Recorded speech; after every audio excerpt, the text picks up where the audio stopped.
বেদবাণী প্রথম খণ্ডের 18 নম্বর শ্লোক। সংসার শব্দটি অভাবের স্মারক, যাহাতে মনের সুখ দুঃখ উদয় হয়, তাহাই সংসার। 19 নম্বর। নির্মল আকাশে সূর্য চন্দ্র নক্ষত্র অমাবস্যা দিন যাহা দেখা যায়, সেই আকাশকেই তাহারা যত্ন করিতেছে। তদ অনুগত হইয়া এই প্রকার বৃত্তিগুলিকে মনের সঙ্গে নির্মল আকাশ চিন্তায় যত্ন করিতে হয়। এই নির্মল আকাশকে যত ঘনিষ্ঠ করিয়া সেই আকাশের চন্দ্রাদির ন্যায় নিজ শরীরে অবস্থান করাইতে পারা যায়, ততই সাধ্য সাধন পাওয়া যায়। কোনো আশা ভরসার দিকে যত্ন করিতে নাই।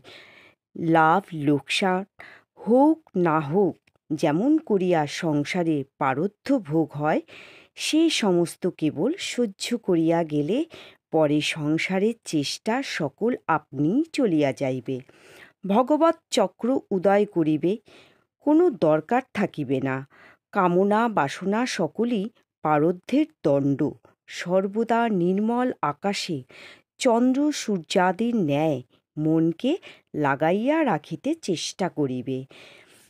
ইহাতে যাহা হোক আর না হোক, সেদিকে লক্ষ্য রাখিতে নাই।